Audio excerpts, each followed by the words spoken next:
राकेश नुकताच ऑफिसमधून परतला होता आणि तो अजून व्यवस्थित बसलाही नव्हता तोपर्यंत त्याची पत्नी मोबाईल घेऊन त्याच्यासमोर येऊन उभी राहिली. काय झालं? राकेशने थकलेल्या आवाजात विचारले. हे बघ. पूजाने फोन त्याच्या नाकासमोर हलवला. स्क्रीनवर व्हॉट्सअप उघडे होते. तिच्या कॉलेज मैत्रिणीचा फोटो होता. एका मोठ्या घरासमोर एका चमकदार कारच्या शेजारी डिझायनर साडीमध्ये. हे पाहून राकेश चिडला. मग? पूजाचे डोळे अश्रूंनी भरले. ही रिचा आहे, तीच रिचा जी माझ्यापेक्षा 2 वर्षांनी लहान होती. आज तिचा गुडगावच्या एका आलिशान भागात स्वतःचा बंगला आहे आणि मी या घाणेरड्या परिसरातील या 2 खोल्यांच्या छोट्या घरात अजूनही कुजत आहे. राकेशने शांतपणे त्याचे बूट काढले. त्याला माहीत होते की हे संभाषण कुठपर्यंत जाणार आहे. बास कर पूजा. मी का बास करू? पूजा ओरडली. तुझा मित्र विक्रम बघ, त्याने गेल्या महिन्यात एक नवीन कार खरेदी केली आणि ती पण अशी तशी नाही तर रेंज रोवर घेतली आहे. आणि रोहित, तो तर त्याच्या पत्नीला दुबईला सहलीसाठी घेऊन गेला आहे. वेगवेगळ्या प्रकारचा आनंद घेत दररोज फोटो अपलोड करतो. आणि एक आपण आहोत, परदेशाचा प्रवास तर लांबच राहिला. इथे तर महिन्याच्या शेवटच्या आठवड्यात खर्च भागवणे देखील अवघड जाते. मग मी काय करू? राकेशच्या आवाजातून निराशा बाहेर पडली आणि तो म्हणाला, मी काय आता एटीएम फोडू का? का बँक लुटू? काहीतरी कर. पूजा ओरडली. एखादा मार्ग शोध बघ जरा. आपल्या आजूबाजूला प्रत्येक जण प्रगती करत आहे आणि एक आपण आहोत जे अजूनपर्यंत एक घर देखील बनवू शकलो नाही. तुला माहित आहे का? का? राकेशने विचारले. मग पूजाने एक दीर्घ श्वास घेतला आणि तिचे बोट सावित्री देवीच्या खोलीकडे निर्देशित केले. कारण या घरात एक अनावश्यक ओझे आहे. खोलीत बसलेल्या सावित्री देवीने हे ऐकताच त्यांच्या डोळ्यासमोर अंधाऱ्या आल्या. पूजा पुढे बोलत राहिली. तिच्या औषधांचा खर्च दरमहा 5,000 रुपये, डॉक्टरांची फी 3,000 रुपये आणि खाणेपिणे हे वेगळेच. फक्त तुझ्या आईचा महिन्याचा खर्चच 10,000 ते 12,000 रुपये आहे आणि तुझा एकूण पगार 32,000 रुपये आहे. पूजा, ही बोलण्याची पद्धत योग्य नाहीये. राकेशने तिला थांबवण्याचा प्रयत्न केला. मग मी काय करू? पूजेच्या डोळ्यातून आता अश्रू येत होते. मग मी कोणाला सांगू? जर मी तुला सांगितले तर तू तुझ्या आईची बाजू घेतो. जर मी दुसऱ्या कोणाला सांगितले तर मी बदनाम होते. मला या घरात गुदमरत आहे. तुला समजले का? हे ऐकून सावित्री देवी बाहेर आल्या. मुली, माझ्यामुळे? हो. पूजाने त्यांना बोलताना मध्येच थांबवले आणि म्हणाली, हो, फक्त आणि फक्त तुमच्यामुळेच. जर तुम्ही नसता तर आम्ही महिन्याच्या शेवटी पैसे वाचवले असते आणि EMI भरू शकलो असतो. आम्ही आमचे स्वतःचे घर खरेदी करू शकलो असतो. पण नाही, इथे तर आधी आई, मग बाकी सगळे.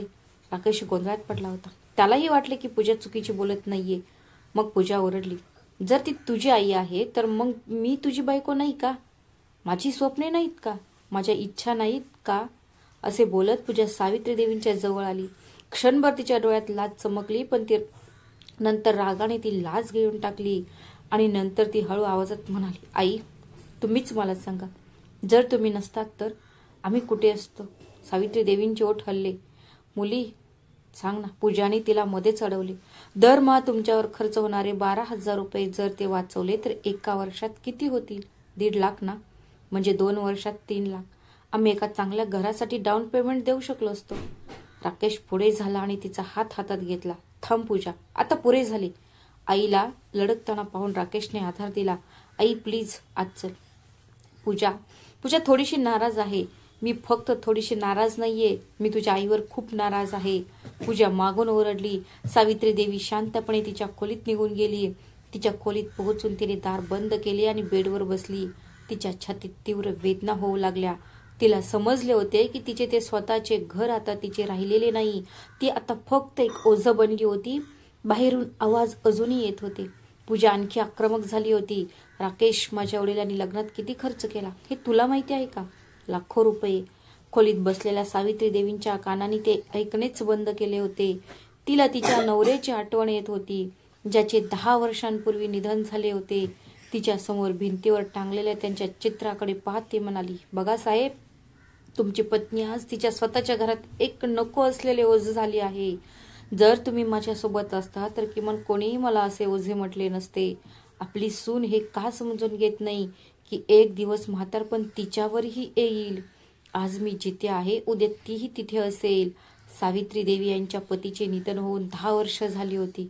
त्यांचा एकुलते एक मुलगा राकेश आणि सून पूजा हे त्यांचे एकमेव आधार होते. एकेकाळी राकेश लहान असताना आणि सावित्रीच्या बोटाला धरून चालत असताना हे घर हास्य आणि आनंदाने गुंजत असे. आता त्याच घराच्या भिंती तिला तोडण्याचा प्रयत्न करत असल्यासारखे वाटत होते. काळ बदलत गेला होता. त्यात राकेश मोठा आणि सावित्रीजी म्हाताऱ्या झाल्या होत्या. राकेश एका छोट्या खाजगी कंपनीत काम करत होता. त्याचा पगार कुटुंबाचा उदरनिर्वाह करण्यासाठी पुरेसा नव्हता. पण त्याची पत्नी पूजा हिची स्वप्ने मोठी होती. तिला मोठ्या गाड्या, मोठे घर, महागडे कपडे आणि दागिने खूप आवडायचे. जेव्हा या इच्छा पूर्ण होत नसत तेव्हा कुटुंबात संघर्ष निर्माण होत असे आणि त्या संघर्षाचा दोष सावित्री देवीवरच टाकला जायचा. हे सगळं तुझ्या आईमुळे झाले. पूजा अनेकदा राकेशला कुजबुजायची. त्यांच्या उपचाराचा खर्च, त्यांच्या खाण्यापिण्याचा खर्च. जर ती नसती तर आपणही काही पैसे वाचवू शकलो असतो. राकेश दाखवायला म्हणून आईची काळजी घेत होता. तो त्याच्या आईसमोर असे दाखवत असे की त्याला तिची खूप काळजी आहे. पण वास्तव असे होते की रोजचे भांडण आणि पूजेच्या अश्रूंनी त्याच्या मनात ही विष भरू लागली. हळूहळू त्याचे त्याच्या आईवरील असणारे प्रेम ओसरत गेले होते. आता तोही तिच्या आईला ओझे समजू लागला होता. सावित्री देवींना सगळं समजत होतं, म्हणून ती कमी जेवत होती, कमी बोलायची आणि एका कोपऱ्यात शांत बसून राहायची, जेणेकरून तिचा मुलगा आणि सुनेला तक्रार करण्याचे कारण मिळू नये. ती तिच्या मनावरील ओझे हलके करण्यासाठी तिच्या नवऱ्याच्या फोटोशी बोलायची. बोलता बोलता तिच्या डोळ्यात अश्रू येत असे, पण ती ते तिच्या पदरामध्ये लपवायची, कारण तिच्या रडण्याचा आवाज तिच्या सुनेला ऐकू जाईल अशी भीती वाटत होती. पण पुढे येणारे वादळ हे त्यांच्या रडण्यापेक्षाही अधिक शांत आणि भयानक असणार आहे हे त्यांना अजिबात माहीत नव्हते. त्या रात्रीच्या भयानक भांडणानंतर घर एका शांत स्मशानात बदलले. दिवस जात होते पण वेळ थांबल्यासारखा वाटत होता. सावित्री देवी आता बाथरूमला किंवा स्वयंपाकघरातून पाणी आणायचं असेल तरच तिच्या खोलीतून बाहेर पडायची. पूजा जेवण बनवायची आणि तिच्या खोलीच्या दाराशी ठेवून निघून जायची. त्यांच्यात शब्द संपले होते. फक्त एक गंभीर शांतता उरली होती, जी गुदमरणारी होती. राकेश या शांततेने पूर्णपणे चिरडला गेला होता. एका बाजूला त्याच्या आईचा कोमजलेला चेहरा त्याला अपराधीपणाने भरून टाकत होता आणि दुसरीकडे पूजाच्या दगडासारखे वागण्यामुळे त्याला आणखी असह्य वाटू लागले होते. तो ऑफिसमध्येही लक्ष केंद्रित करू शकत नव्हता. त्याला माहीत होते की पूजाचे शब्द कठोर आहेत, पण ते चुकीचे नव्हते. तो खरोखरच त्याच्या मित्रांपेक्षा खूप मागे होता. त्याचा 32,000 पगार विनोदासारखाच वाटत होता. एक रात्री दोघे त्यांच्या खोलीत बसले होते. पूजा तिच्या मोबाईल फोनवर तिच्या मैत्रिणींचे फोटो शांतपणे स्क्रोल करत होती. कोणी मालदीवमध्ये फिरत असतानाचे फोटो, तर कोणी तिच्या नवीन घराचे फोटो पोस्ट करत होते. राकेश अंथरुणावर पडून छताकडे पाहत होता. त्याचं मन घरातील खर्चाची आणि पुढच्या महिन्याच्या बिलाची यादी विचारत होती. तेवढ्यात टीव्हीवर एक जाहिरात आली. ती एका विमा कंपनीची होती, ज्यामध्ये एका माणसाच्या अचानक मृत्यूनंतर विम्याचे पैसे त्याच्या कुटुंबाला कसे जगण्यास मदत करतात हे दाखवले जात होते. त्याच्या मुलीचे लग्न खूप मोठ्या थाटामाटात पार पडले आणि पत्नीला कोणासमोरही भीक मागावी लागत नाही. जाहिरातीचा शेवट या ओळीने होतो की आपण आपल्या प्रियजनांच्या जाण्याचे दुःख तर कमी करू शकत नाही, परंतु त्यांच्या अनुपस्थितीमुळे होणारा आर्थिक त्रास आपण नक्कीच कमी करू शकतो. मोबाईल फोनमध्ये हरवलेली पूजा अचानक उठली. तिची नजर टीव्ही स्क्रीनवर स्थिर होती. जाहिरातीत हसणाऱ्या कुटुंबाला पाहून तिच्या डोळ्यात एक विचित्र चमक आली, जी राकेशला नीट दिसत नव्हती. तिने हळूहळू टीव्हीचा आवाज वाढवला. राकेश, हे बघ. राकेशने अनिच्छेने टीव्हीकडे पाहिले. हे काय आहे? तेच रोजचे नाटक. हे नाटक नाहीये, हा एक उपाय आहे. पूजा कुजबुजली. तिच्या आवाजात तणावाचा इशारा होता. त्यात एक विचित्र खडखडाट जाणवत होता. कल्पना कर, जर आपल्याला अचानक 1 कोटी रुपये मिळाले तर काय होईल? काय होईल? तू मस्करी करत आहेस का पूजा? लॉटरी तर लागणे अशक्य आहे. राकेश डोळे फिरवत म्हणाला. मग पूजा त्याच्याकडे वळली. तिच्या डोळ्यात एक क्रूर चमक होती. लॉटरी नाही राकेश, जीवन विमा, ती हळूच म्हणाली. जर आपण आईचा विमा काढला तर? राकेशचे मन सुन्न झाले. तो अचानक उठून बसला. काय पूजा, तू वेडी झाली आहेस का? तुला माहिती आहे का तू काय बोलत आहेस? आईचा विमा, आणि तोही ह्या उद्देशाने? मग मी काय चुकीचं बोलत आहे? पूजाने निर्लज्जपणे युक्तिवाद केला. तिचा आवाज आता कुजबुजत नव्हता, तर त्यात एक थंड सत्य होते. ती आधीच म्हातारी झाली आहे. आज नाही तर उद्या देव करो त्यांना काही होऊ नये, पण काय झालेच तर आपल्याला काय मिळेल? शोक आणि अंत्यसंस्काराच्या खर्चाशिवाय. जर विमा असेल तर निदान आपले जीवन तरी चांगले होईल. राकेशचा चेहरा फिकट पडला. गप्प बस पूजा, देवाची भीती तर बाळग. तुला असे बोलायला लाज वाटत नाही का? लाज आणि विनम्रतेने पोट भरत नाही राकेश. पूजा त्याच्या डोळ्यात तळ पाहत म्हणाली. आणि मी त्यांच्या मृत्यूसाठी प्रार्थना करत नाहीये. मी फक्त आर्थिक नियोजनाबद्दल बोलत आहे. आणि तसंही त्या कुठे त्यांचे जीवन जगत आहेत. नेहमीच तर आजारी असतात. त्यापेक्षा तर चांगले हेच आहे की पुरे झाले पूजा. राकेश मोठ्याने ओरडला. पण त्याचा आवाज कमी रागवलेला आणि त्यापेक्षा जास्त पराभूत झालेला वाटत होता. पूजाला माहीत होते की बाण निशाण्यावर लागला आहे. ती त्याच्या आणखी जवळ आली. राकेश, मी तुझी शत्रू नाहीये. मी तुझी बायको आहे. मला तुझे चांगले व्हावे असे वाटते. आपले चांगले व्हावे असेही वाटते. तुला बढती मिळवता येईना किंवा एखादा साईड बिझनेसही सुरू करता येईना. आता तूच सांग, आपल्याकडे या परिस्थितीतून बाहेर पडण्याचा दुसरा काही मार्ग आहे का? राकेशकडे उत्तर नव्हते. पूजाने सांगितलेली प्रत्येक गोष्ट कटू सत्य होती. तो खरोखरच एक पराभूत झालेला माणूस होता. राकेश, विचार कर. पूजा त्याच्या खांद्यावर हात ठेवत म्हणाली. 1 कोटी रुपये, आपले घर, एक छान गाडी, माझ्या अपूर्ण इच्छा, तुमची अपूर्ण स्वप्ने, सगळं पूर्ण होऊ शकतं. असं म्हणत पूजाने तोंड फिरवलं आणि झोपली. पण त्याआधी तिने तिचे काम केलं होतं. तिने राकेशच्या मनात लोभाचे बीज पेरले होते. तिने त्याला दिलेले विचार रात्रभर त्याच्या मनात घोळत होत राहिले.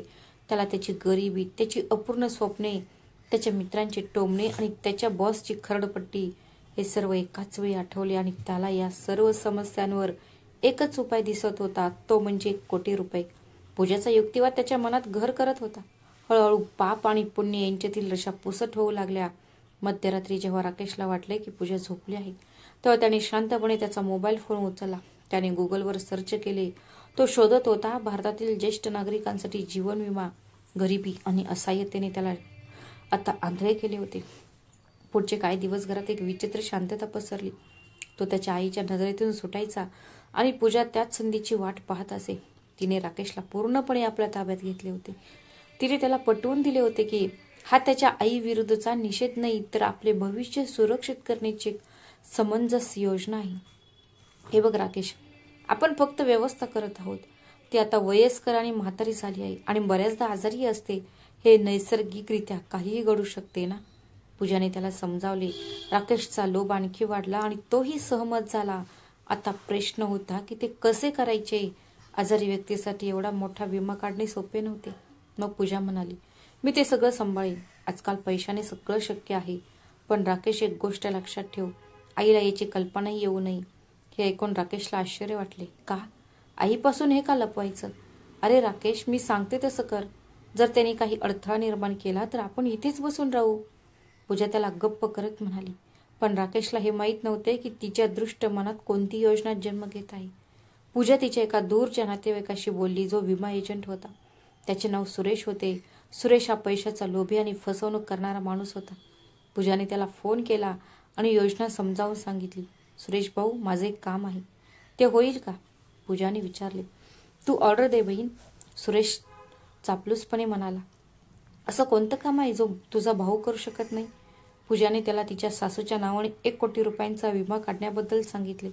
पण तिच्या सासूला ते कळू नये हे स्पष्ट केले.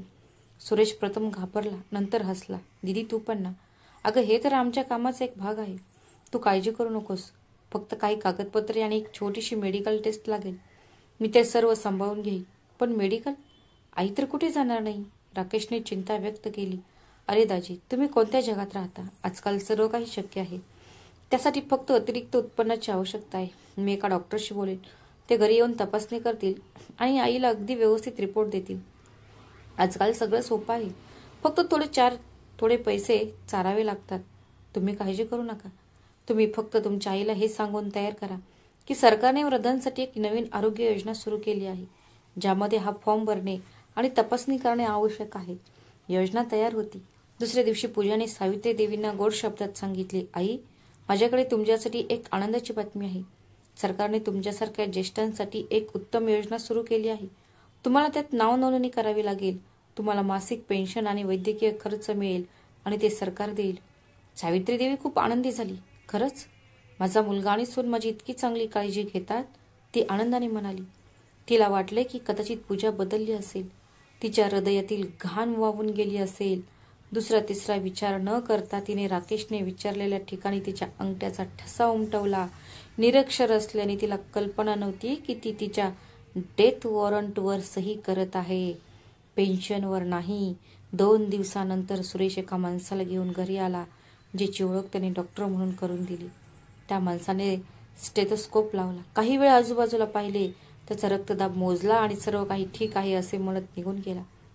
एका आठवड्यानंतर सुरेशने फोन केला. राकेश आणि पूजा दोघांनाही कॉल ऑन स्पीकर ऐकला. दीदी, अभिनंदन, पॉलिसी संपली आहे. आता फक्त 56,000 रुपयांचा पहिला हप्ता जमा करा. 56,000? राकेशचे मन ती रक्कम ऐकताच सुन्न पडले, कारण ती त्याच्या बऱ्याच महिन्यांची बचत होती. पूजाने तिची तुटपुंजी बचत बाहेर काढली. राकेशने एका मित्राकडून 20,000 रुपये उधारी घेतले आणि दुसऱ्या दिवशी त्याने तर पैसे सुरेशला दिले. आता त्यांच्या डोळ्यात फक्त एकच वाट होती, त्या दिवसाची जेव्हा सावित्री देवीचे डोळे कायमचे बंद होतील आणि त्यांच्या घराची तिजोरी 1 करोड रुपयांनी भरलेली असेल.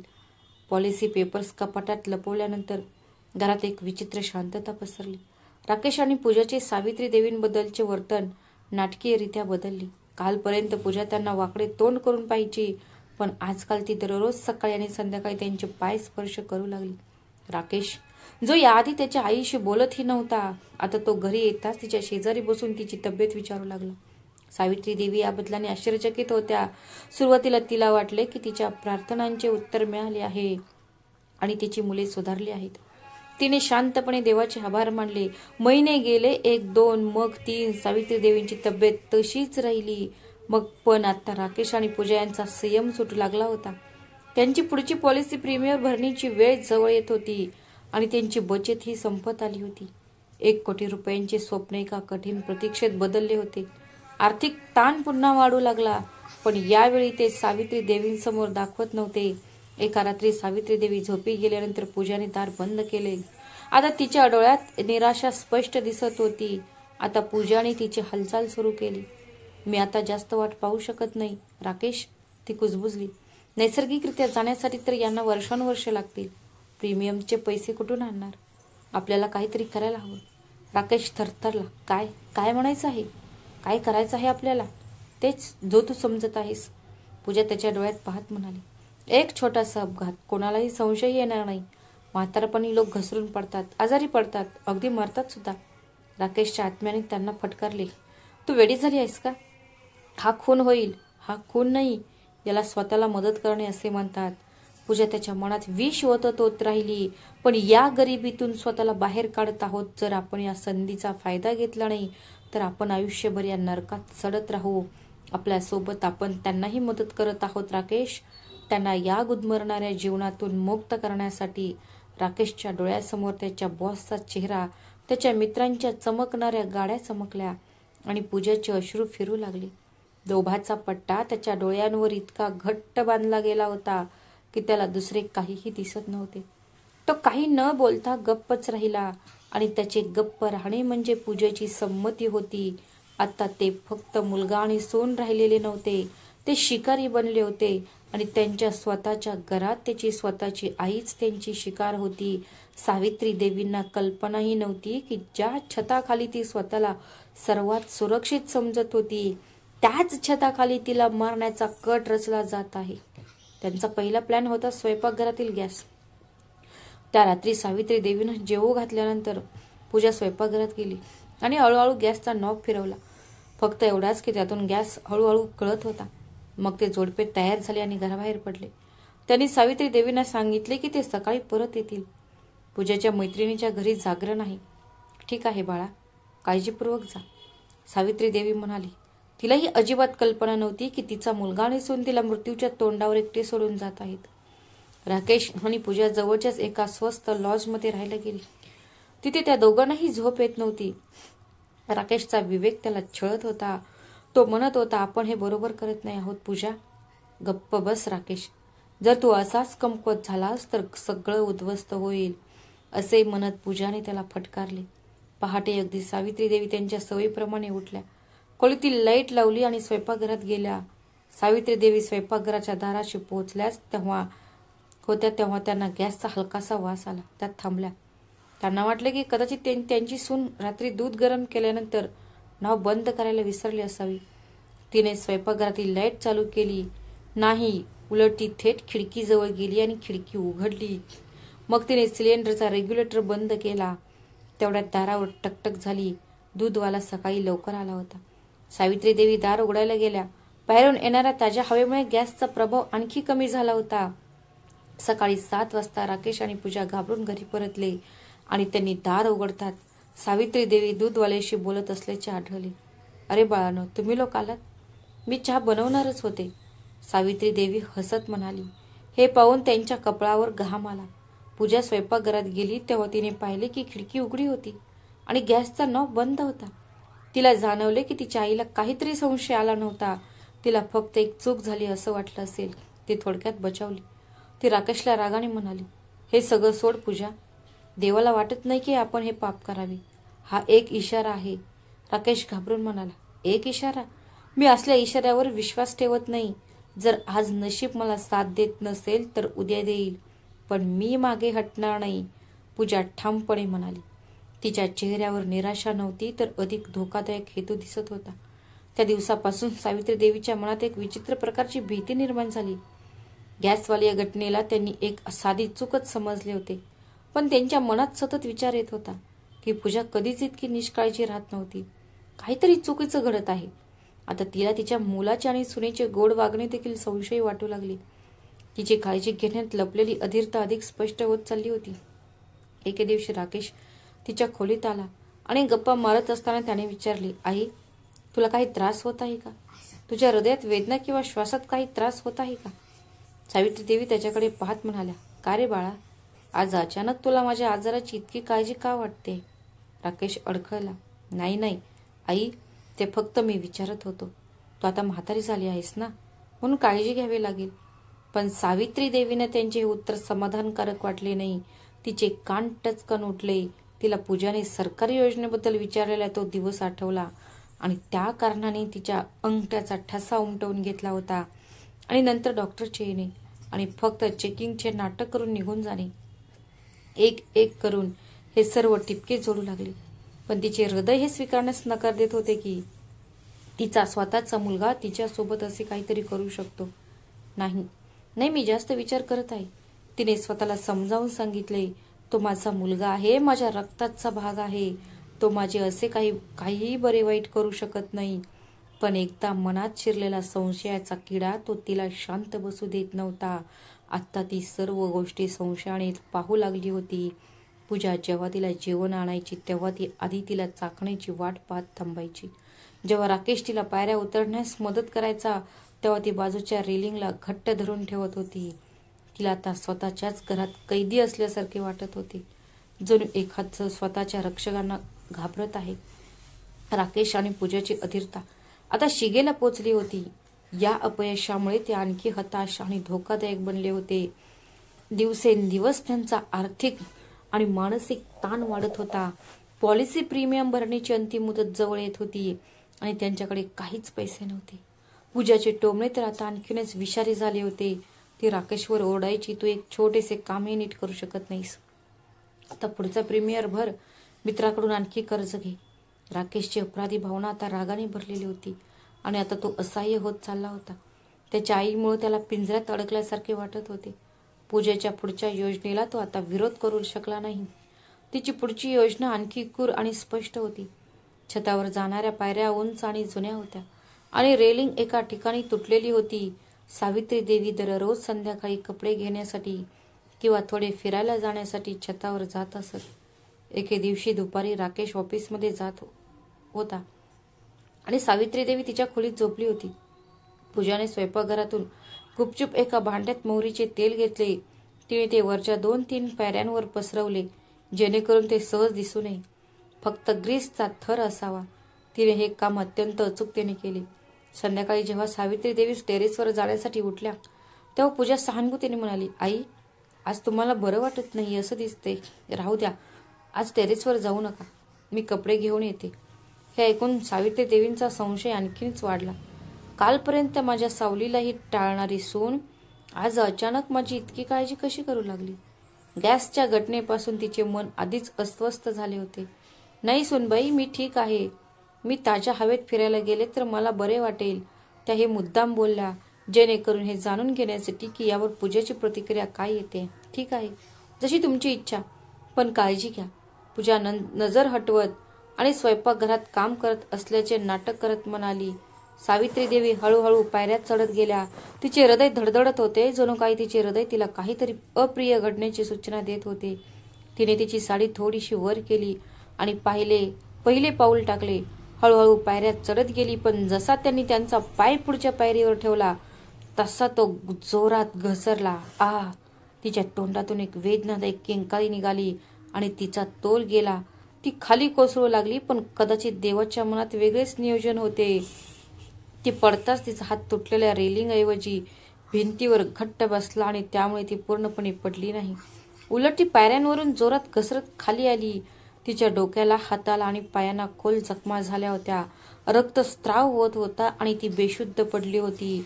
पूजा, जी एका कोपऱ्यातून हे सर्व होताना पाहत होती, सुरुवातीला आपलं काम झालं असं समजून ती आनंदी झाली. पण जेव्हा तिला कळले की तिची आई फक्त बेशुद्ध आहे आणि तिचा श्वास अजून चालत आहे, हे पाहून तिचा चेहरा पडला. ती काही क्षण तिथेच उभी राहिली. शेजारच्या टेरेसवरून शेजारीने ही घटना पाहत होती. पूजाने तिला पाहताच ती लगेच ओरडायला लागली, अरे पळा पळा, आई पायऱ्यांवरून पडली आहे, बघा किती रक्त वाहत आहे. तिच्या ओरडण्याचा आवाज ऐकून शेजारी जमा झाले. कोणीतरी रुग्णवाहिका बोलवली. राकेशला ऑफिसमध्ये कळवण्यात आले. काही वेळातच सावित्री देवींना मोठ्या प्रमाणात रक्तस्राव झालेल्या अवस्थेतच रुग्णालयात नेण्यात आले. राकेश आणि पूजा रुग्णवाहिकेत बसले होते. त्यांचे चेहरे चिंतेने झाकलेले होते, परंतु यावेळीही पीडित बचावला आहे याबद्दल त्यांचे हृदय निराशेने भरलेले होते. रुग्णालयात पोहोचताच सावित्री देवींना तातडीने आपत्कालीन कक्षात दाखल करण्यात आले. डॉक्टरांनी त्यांच्या डोक्याला गंभीर दुखापत झाल्याचे निदान केले. अनेक टाके घालावे लागले. त्यांचा पायही फ्रॅक्चर झाला होता. शुद्धीवर आल्यावर सावित्री देवी एका थंड अनोळखी खोलीत बेडवर पडलेल्या आढळल्या. त्यांच्या आजूबाजूला सर्वत्र मशीनचा आवाज आणि अनोळखी लोकांचा गोंधळ होता. त्यांचे डोळे त्यांच्या मुलाला आणि सुनेला शोधत होते. राकेश आणि पूजा अगदी समोर उभे होते. सावित्री देवीने थरथरत्या हातांनी डोके हलवले आणि राकेशला जवळ येण्याचा इशारा केला. बाळा, तिचा आवाज खूपच कमकुवत होता. हो आई, सांग, आता कसं वाटतंय? राकेशने खाली वाकून विचारलं. सावित्री देवीचे डोळे अश्रूंनी भरले होतं. तिला विचारायचे होते, बाळा, हे सगळं तू करतोयस का? पण शब्द बाहेर पडले नाहीत. ती फक्त तिच्या मुलाच्या चेहऱ्याकडे पाहत होती. कुठेतरी हरवलेली निरागसता शोधण्याचा प्रयत्न करत होती. तिच्या शांत भेदक नजरेने राकेशला धक्का बसला. आई, तू आराम कर. डॉक्टरांनी जास्त बोलू नको असा सल्ला दिला आहे, असं म्हणत तो मागे हटला. मग पूजा म्हणाली, आई, असं वाटतं की तुम्हाला गंभीर दुखापत झाली आहे. तुम्ही आराम करा, जास्त विचार करू नका. असं म्हणत तीही खोली बाहेर आली. तिची काळजी एका तरुण आणि हुशार परिचारिकेकडे सोपवण्यात आली होती, जिचे नाव अंजली होते. अंजली तिचे काम खूप समर्पणाने आणि प्रामाणिकपणे करत होती. पहिल्या दिवसापासूनच तिला काहीतरी लक्षात आले. राकेश आणि पूजा त्यांच्या आईच्या आजाराबद्दल जितके काळजीत असायला हवे होते, तितके तिला वाटत नव्हते. ते डॉक्टरांना फक्त हेच प्रश्न विचारत होते की किती खर्च येईल, आम्हाला कधी डिस्चार्ज मिळेल, प्रकृती गंभीर आहे का. त्यांनी एकदाही विचारले नाही की आईला वेदना होत आहेत का, तिला बरे वाटत आहे का, तिच्या प्रकृतीत काही सुधारणा आहे का. त्यांच्या वागण्याने अंजलीला धक्का बसला. तिने अनेक रुग्णांना आणि त्यांच्या कुटुंबियांना पाहिले होते, पण इतकी उदासीनता आणि तिने पहिल्यांदाच पाहिली होती. एका रात्री जेव्हा सावित्री देवी वेदनेने त्रस्त होत्या, ती कणत होती. अंजली तिच्या शेजारी बसून तिचा हात चोळत होती. आई, खूप दुखतंय का, तिने प्रेमाने विचारलं. सावित्री देवी रडत म्हणाली, मुली, मी शरीराचे दुःख सहन करू शकते, पण मनाचे दुःख सहन होत नाही. काय झालं आई, तू मला सांगू शकतेस, त्यामुळे मला बरं वाटेल. सावित्री देवी संकोचली. मग तिच्या डोळ्यात अश्रू आले. तिने अंजलीला सगळं काही सांगितलं. मुलगा आणि सुनेचे बदललेले वर्तन, गॅसची घटना, राकेश आणि पूजाचे विचित्र प्रश्न आणि शेवटी पायऱ्यांवरून पडणे. मला वाटतं माझा पाय घसरला नाही मुली, मला पण मुद्दाम होऊन खाली पडले आहे. पण मी कोणाला सांगू, कोणीही माझ्यावर विश्वास ठेवणार नाही. तो माझा स्वतःचा मुलगा आहे असं म्हणत ती रडू लागली. अंजलीचे हृदय पिवटून गेले. तिला विश्वासच बसत नव्हता की कोणी त्याच्या आईसोबत असं करू शकतो. त्याने सावित्री देवींना धीर दिला. आई, काळजी करू नकोस, मी तुझ्यासोबत आहे, तुला काही होणार नाही. त्या दिवसापासून अंजली सावित्री देवींसाठी नर्सपेक्षा जास्त जवळची झाली. ती त्यांची एक मुलगी बनली. तिने तिच्या औषधांपासून ते जेवणापर्यंत स्वतः सर्व गोष्टींची काळजी घेतली. तिने या प्रकरणाच्या तळाशी जाण्याचा दृढ निश्चय केला.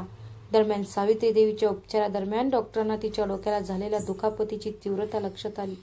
या आजाराचे निदान करण्यासाठी काही नियमित रक्त चाचणी आणि तपशीलवार शरीराचे स्कॅन करण्यात आले. वरिष्ठ डॉक्टर वर्मा एक अनुभवी आणि अत्यंत सक्षम व्यक्ती होते. जेव्हा त्यांनी सावित्री देवींचे अहवाल पाहिले तेव्हा त्यांच्या चेहऱ्यावर चिंताग्रस्त भाव उमटले. दुखापतीचा अहवाल सामान्य होता, पण स्कॅनमध्ये असे काही दिसून आले जे कोणालाही अपेक्षित नव्हते.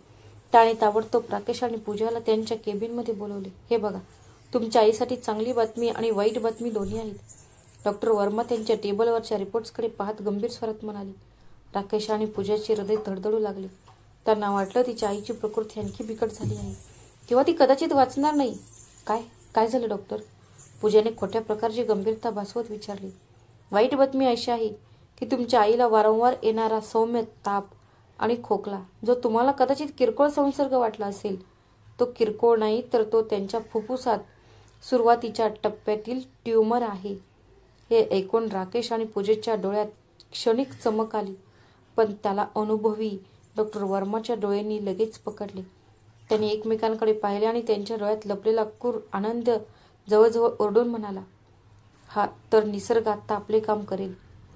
पण चांगली बातमी अशी आहे की डॉक्टरांनी मुद्दाम थांबून त्याच्या प्रतिक्रियेचा अभ्यास केला. हा ट्यूमर पहिल्या टप्प्यात आहे आणि आम्हाला तो या अपघातामुळे सापडला. जर हा अपघात झाला नसता आणि ती रुग्णालयात आली नसती तर आजार खूप उशिरा कळला असता. तेव्हा काहीही करता आले नसते.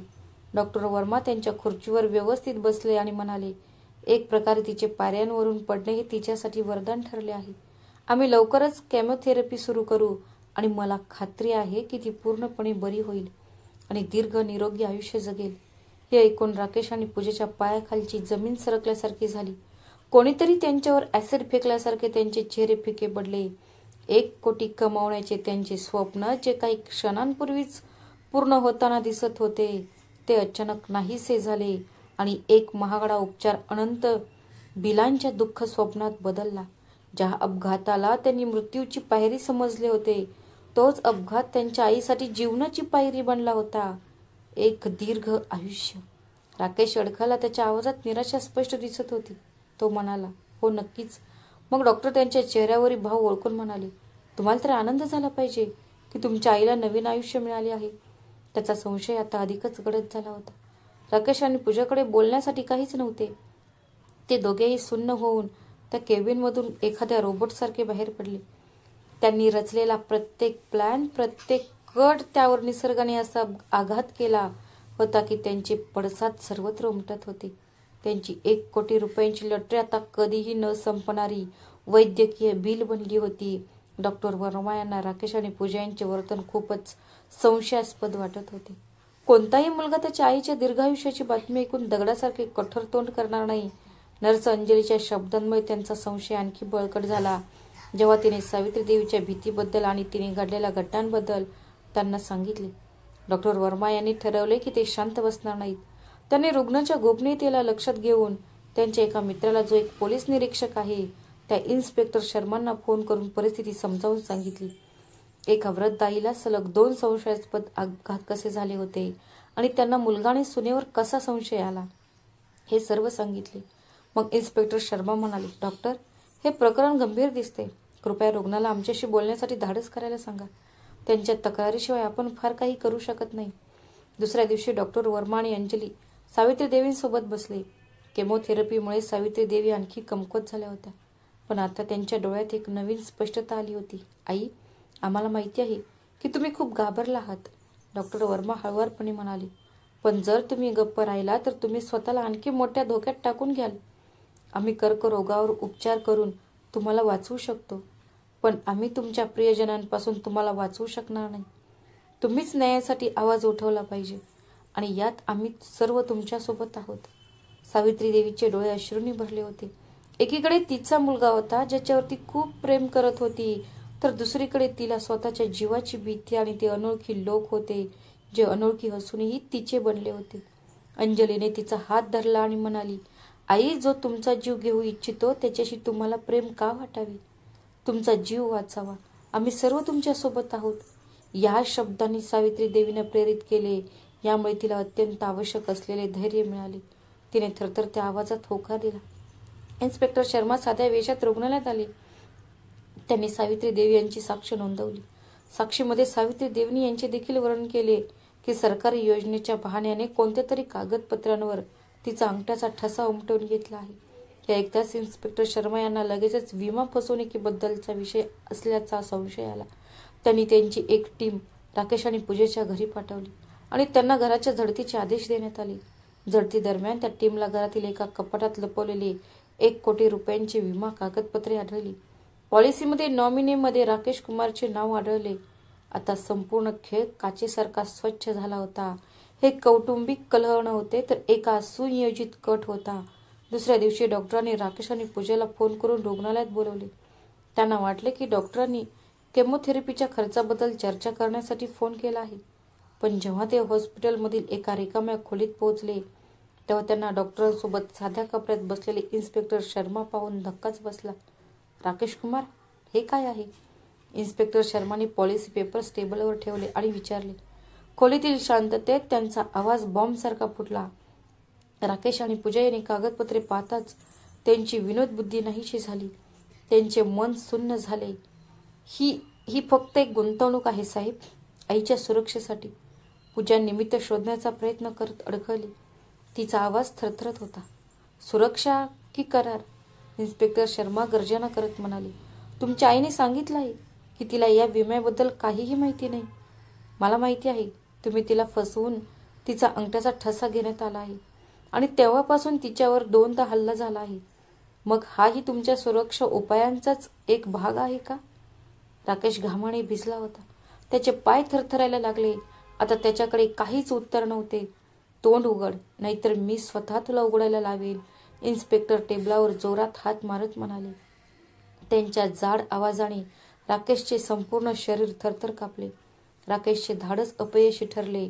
मग तो जमिनीवर पडला आणि इन्स्पेक्टरच्या पाया पडून लहान मुलासारखा रडू लागला. मग मला माफ करा साहेब, मी चूक केली. हे सर्व पूजानेच घडवले होते. तिनेच मला लालच दाखवले होते. मी तर माझ्या आईवर खूप प्रेम करतो. जेव्हा पूजाने पाहिले की राकेश तिला दोष देत आहे तेव्हा तिच्या आतला राक्षस जागा झाला. ती ओरडली, तो खोटे बोलत आहे. तो स्वतः कर्जात बुडाला होता. त्याला त्याच्या मित्रांच्या प्रगतीचा हेवा वाटत होता. तोच म्हणाला होता की आईच्या मृत्यूनंतर आपल्याला काही वारसा मिळणार नाही, म्हणून विमा काढणे आवश्यक आहे. मी फक्त त्याला पाठिंबा दिला. तू खोटी आहेस. तुझीच स्वप्ने मोठी होती. तूच रात्रंदिवस मला त्रास देत होतीस, ज्याच्यामुळे मी हे पाप केले. राकेश जमिनीवर बसल्या जागेवरून ओरडला. आणि तू तर कुठे धुतल्या तांदळासारखा आहेस. तू पैशासाठी तुझ्या आईला मरताना पाण्यास तयार झाला होतास, पूजा तिरस्काराने म्हणाली. दोघेही पती पत्नी एकमेकांवर चिखलफेक करू लागले.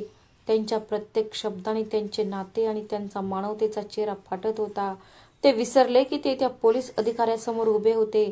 ते फक्त एकमेकांना कमी लेखण्याचा प्रयत्न करत होते, हे सिद्ध करण्यासाठी की दुसराच मोठा गुन्हेगार आहे. डॉक्टर वर्मा आणि इन्स्पेक्टर शर्मा त्यांच्याकडे तिरस्काराने पाहत होते. इन्स्पेक्टर शर्मा यांनी एका हवालदाराला इशारा केला. या दोघांना घेऊन जा. लॉकअपमध्ये गेल्यावर उर्वरित कहाणी सांगतील. पोलिसांनी राकेश आणि पूजाला ओढून नेले. ते गेल्यानंतर खोलीत एक गंभीर शांतता पसरली. फक्त त्यांच्या पापांच्या दुर्गंधीने भरलेली त्यांचे 1 कोटींचे स्वप्न आता कारागृहाच्या अंधाऱ्या कोठडीत संपणार होते. राकेश आणि पूजाला अटक झाली आहे, ही बातमी हॉस्पिटल आणि परिसरात वाऱ्यासारखी पसरली. लोक सर्व प्रकारचे आरोप करत होते. सर्वजण त्या दृष्ट मुलाला आणि सुनेला शिव्या देत होते, ज्यांनी क्षुल्लक पैशासाठी आपल्या आईचा जीव घ्यायचा प्रयत्न केला. जेव्हा सावित्री देवींना हे कळले तेव्हा त्या दगडासारख्या सुन्न झाल्या. केमोथेरपीच्या वेदनेपेक्षाही तिच्या हृदयातील वेदना भयानक होत्या. तिला न्याय मिळाला होता, पण त्याची किंमत खूप जास्त होती.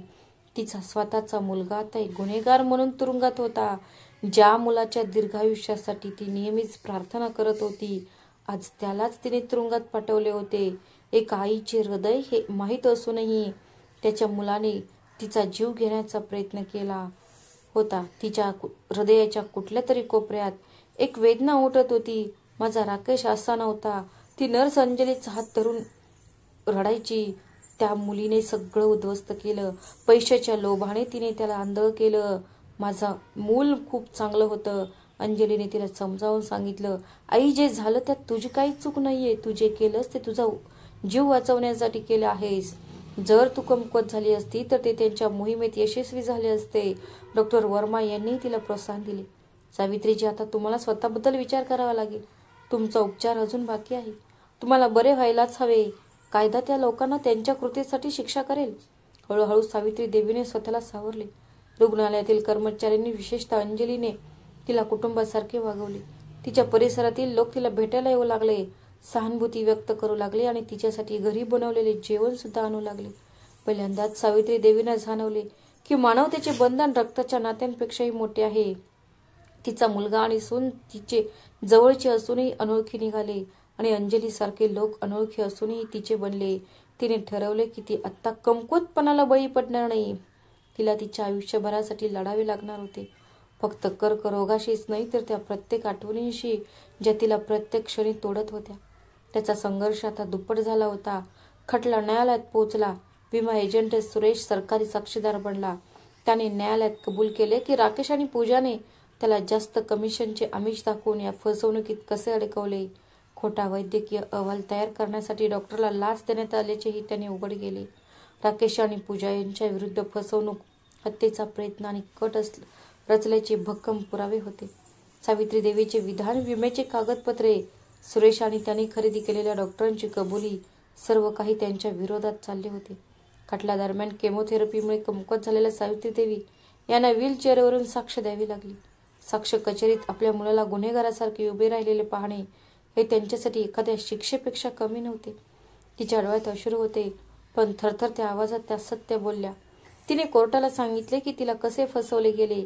सरकारी योजनेच्या नावाखाली तिला अंगठ्याचा ठसा उमटवण्यास भाग पाडण्यात आले आणि तिला कसे वाटले की तिला जीवे मारण्याचा प्रयत्न केला जात आहे. राकेश त्याच्या आईकडे पाहूही शकत नव्हता. त्याचे डोळे लज्जेने आणि अपराधीपणाने खाली पडले होते. आता त्याला समजले होते की त्याला पैशाच्या लोभाने त्याला कोणत्या अंधाऱ्या खाईत नेले होते. पूजा अजूनही तिचे निर्दोषत्व सिद्ध करण्याचा अयशस्वी प्रयत्न करत होती आणि सगळा दोष राकेशवर लावत होती.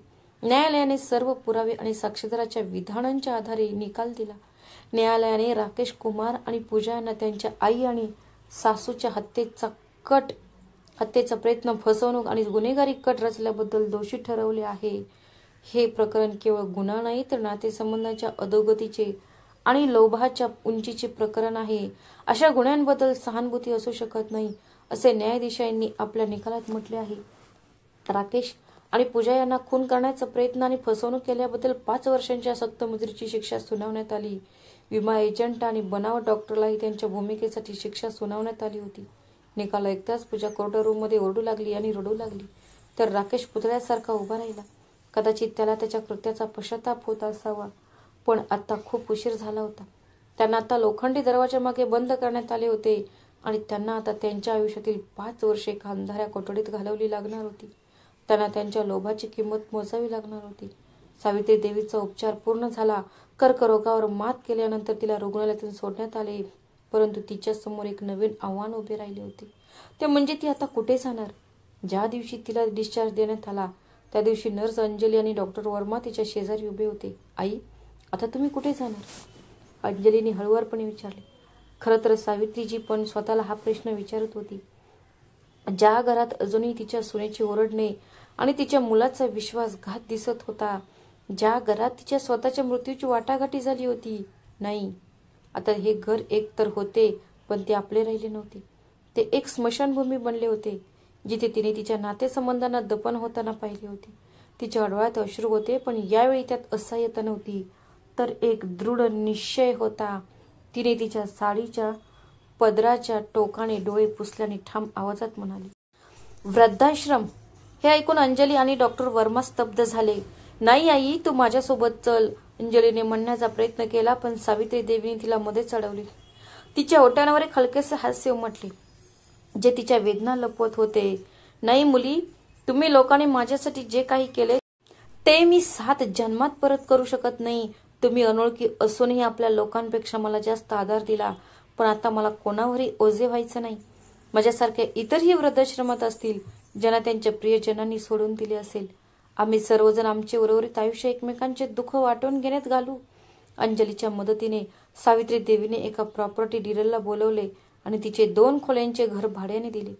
ते घर तिच्या नवऱ्याचे शेवटचे उरलेले स्मृतिचिन्ह होते. परंतु आता तिला समजले होते की स्मृतिचिन्हापेक्षा आयुष्य जास्त महत्वाचं आहे. घर भाड्याने देताना ॲडव्हान्स म्हणून मिळालेले 50,000 रुपये तिने तिच्या साडीच्या पदराशी घट्ट बांधले. ते फक्त पैसे नव्हते तर तिचा स्वाभिमान होता. त्या पैशाने ती एका चांगल्या वृद्धाश्रमात गेली. ती गरीब स्त्री म्हणून नाही, तर एक स्वाभिमानी स्त्री म्हणून. जेव्हा ती तिच्या सामानासह वृद्धाश्रमात पोहोचली तेव्हा तिला थोडे जड मन वाटले, पण तिथले वातावरण पाहून तिला बरे वाटले. तिच्यासारखेच इतर वडीलधारी लोकही तिथे होते, ज्यांनी आयुष्यात वेगवेगळ्या प्रकारच्या अडचणींचा सामना केला होता, पण त्यांच्या चेहऱ्यावर एक विचित्र शांतता होती. ते एकमेकांशी त्यांचे सुख दुःख वाटून घेत होते. आता अंजली दर आठवड्याला त्यांना भेटायला जायची. ती तिला फळे आणि त्यांच्या आवडीची पुस्तके घेऊन यायची. सावित्री देवी त्या वातावरणात मग्न झाल्या होत्या. त्या तिथे छोटी मोठी कामे करू लागल्या. त्यांनी अनाथ आश्रमातील मुलांसाठी स्वेटर शिवले. ती दिवसा विणकाम करायची आणि संध्याकाळी ती इतरांसोबत बसून गप्पा मारायची. हळूहळू तिच्या मुलाने आणि सुनेने तिच्यापासून हिरावून घेतलेली शांतता तिच्या चेहऱ्यावर परत येत होती. त्यांना कळले होते की कुटुंब म्हणजे फक्त रक्ताने बनलेले नातेसंबंधच नाही, तर प्रेमाने, आदराने आणि माणुसकीने बनलेले कुटुंब असते. दरम्यान तुरुंगाच्या भिंतींमध्ये राकेशला सतत त्याची चूक जाणवत होती. त्याला त्याच्या आईचा निष्पाप चेहरा, तिचे प्रेम, तिच्या त्यागांची आठवण येत होती. त्याला आठवले की जेव्हा तो लहानपणी आजारी होता तेव्हा त्याची आई रात्रभर त्याच्यासोबत बसून त्याची काळजी घ्यायची आणि त्याने त्याच आईचा जीव घेण्याचा प्रयत्न केला. त्याबद्दल विचार करत त्याचा आत्मा थरथर कापत होता. तो पूजावरही निराश झाला होता. त्याला समजले की पूजाने त्याला तिच्या स्वप्नांच्या पूर्ततेसाठी फक्त एक पायरी म्हणून वापरले होते. काळाची चाके फिरत राहिली. बरीच वर्षे गेली. चांगल्या वागणुकीमुळे राकेशची शिक्षा थोडी कमी झाली. त्याला तुरुंगातून सोडण्यात आले. तुरुंगाच्या शिक्षेने त्याच्या शरीरापेक्षा त्याच्या आत्म्याला जास्त तोडले होते. पश्चातापाच्या आगीने त्याचा अभिमान आणि लोभ नष्ट झाला होता. बाहेर आल्यानंतर त्याने पहिले काम केले ते म्हणजे पूजेला घटस्फोट देऊन त्यांचे नाते संपुष्टात आणले. ज्या गोष्टीने त्याला राक्षस बनवले होते त्यालाच त्याने कायमचे नष्ट केले होते. आता तो एक तुटलेला एकाकी माणूस होता. त्याचे डोळे फक्त एकाच गोष्टीला शोधत होते, त्याची आई. सावित्री देवीच्या घरातील भाडेकरूंकडून त्याला वृद्धाश्रमाचा पत्ता मिळाला. तो पश्चातापाच्या भावनेने त्या आश्रमाच्या गेटमधून आत शिरला. समोरच्या बागेत काही वृद्ध महिला हसत बोलत बसल्या होत्या. पांढरी साडी घातलेली त्याची आई त्यांच्यामध्ये बसली होती. तिच्या चेहऱ्यावर एक शांतता आणि समाधान होते, जे राकेशने गेल्या अनेक वर्षांपासून पाहिले नव्हते. राकेशने तिच्याकडे एकटक पाहिलं. जिला त्याने ओझं मानलं होतं आणि तिला मृत्युमुखी ढकललं होतं, ती आता तिच्या स्वतःच्या जगात आनंदी होती. आणि तो स्वतः ज्याला सगळं हवं होतं तो माणूस आता पूर्णपणे एकटा आणि निराश झाला होता. तो हळूहळू तिच्याकडे गेला आणि तिच्या पाया पडला आणि म्हणाला, आई. त्याचा आवाज भरून आला होता. सावित्री देवीने डोळे उघडले आणि त्याचा चेहरा पाहिला. तिच्या मुलाला या अवस्थेत पाहून ती क्षणभर स्तब्ध झाली.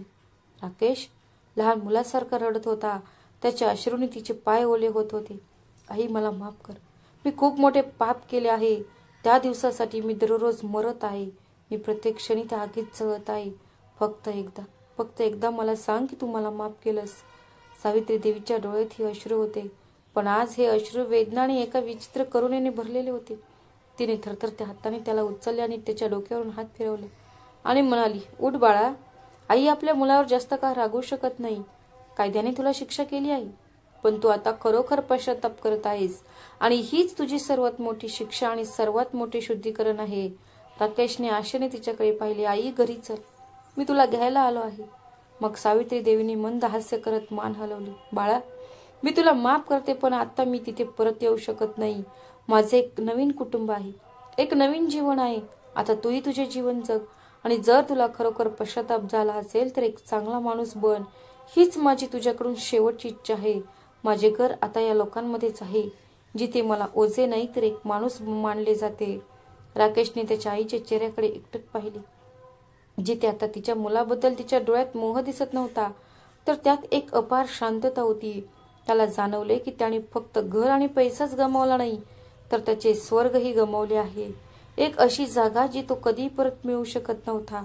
तो शांतपणे वळला आणि जड पावलांनी परत गेला, आपल्या पापांचे ओझे घेऊन, पण हृदयात त्याच्या आईच्या क्षमेचा एक छोटासा दिवा घेऊन, जो कदाचित त्याला जीवनाच्या अंधारात मानवतेचा मार्ग दाखवेल. तर मित्रांनो, ही होती आजची कथा. जर तुम्हाला आवडली असेल तर व्हिडिओला लाईक करा आणि आमच्या चॅनलला सबस्क्राईब करा. श्री स्वामी समर्थ. धन्यवाद.